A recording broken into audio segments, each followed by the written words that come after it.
Welcome to BAM, Badass Moms with Lori and Jenny. We are moms on a mission to share women's stories about life, fitness, aging, relationships, travel, and much more. Hello, friends, and thanks for listening. I just wanted to take a second to give you a quick reminder about subscribing to the show. If you have not already, just take a moment and do so. This will make sure that you never miss a daily bite or an upcoming episode. And in addition to that, if you have a few extra moments and like to drop us a review, we'd really appreciate it. And there's also a sponsor of the show located at the bottom of all of our episodes. Once again, thank you for listening. Thank you for being badass. Hey friends, it's time for your daily bite. And today I'm actually going to get pretty personal. And I think Lori and I do a decent job of digging pretty deep on this podcast. But one of the things that we are passionate about sharing is women's health, midlife stuff, including menopause. I think that's going to be a big topic coming up. And one of the things I really want to share is my personal experience with it so far. And just some of the things that are, I think would be helpful to everybody and that have been helpful to me. So I found out in the spring that I was completely through menopause. And the reason I didn't know that I was even going through it was because I have an IUD. So I haven't had an actual period for 18 years. I've had an IUD since I had my youngest daughter. Which has been awesome to not have to worry about that. But on the flip side, I had no idea what was going on with my body. So a couple years ago, my dad passed away suddenly, and stuff started just going wrong with me physically as well. I was having major heart palpitations. I was having chest pains to the point where I had to go to the doctor. I did a stress test, EKG, and even had a holster monitor. And I don't know if you're familiar with what that is, but I wore it for, I think it was a few days, and it stays on you at all times. So it's like stuck to your breastbone and like right on your clavicle, and you wear it to sleep, shower, work out, all the things. And then you turn it in and they upload it to a computer and they can tell what's going on with your heart. So I did all of these things. I was very concerned. I also had massive brain fog. I was actually scared because it was so bad. And I attributed it to my thyroid because I've had a thyroid condition my whole life. So I went through a battery of thyroid tests. Everything was fine. All the things. So anyway, all this stuff just was continuing to happen. Panic attacks, not sleeping. I figured all of this was due to massive stress at work, which, it was the crazy time at work, just losing my dad, not able to take the time to really like relax, refresh, all those kinds of things, and really take care of myself.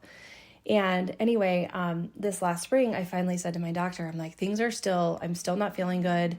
And I don't know what's going on. My thyroid seems to be normal. Can you just check my hormones?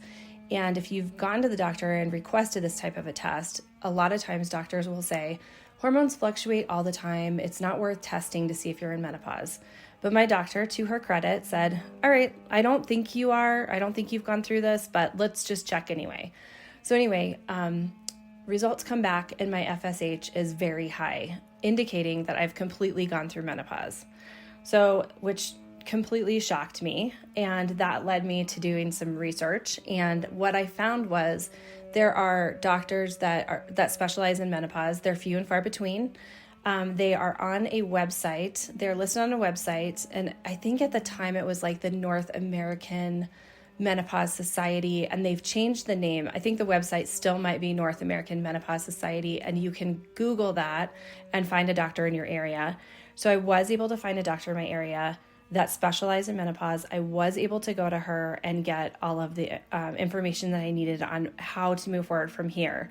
And the reason that it's important to get all that information and decide how you're going to move forward is because one of the other things I battle and was just diagnosed with is osteoporosis, and menopause can throw a huge wrench into your bone health as well. And for me, that's even more critical because I am lacking bone density already. So I bring this up because we as women, I don't think that there's been enough research.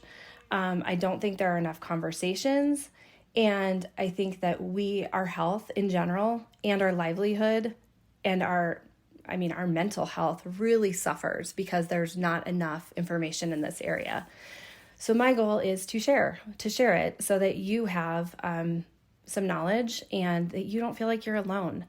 And I will say the other night I was at a 50-year-old birthday party. It was one of our neighbors had his 50th birthday. So a man's 50th birthday party is where we were in a sports bar. And me and a group of my girlfriends all of a sudden started talking about menopause. And the conversation was so empowering and made me feel so validated. I can't even tell you.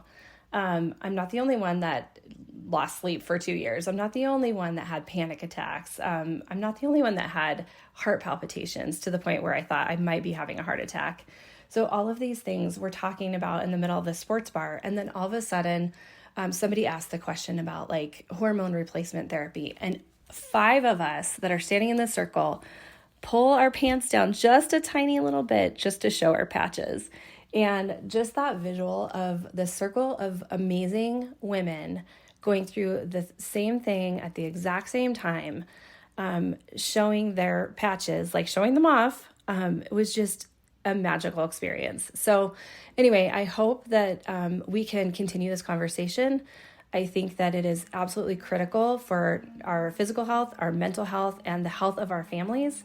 And if I knew then what I know now, I wouldn't have worried that I was literally going to die. So anyway, I hope you find this helpful.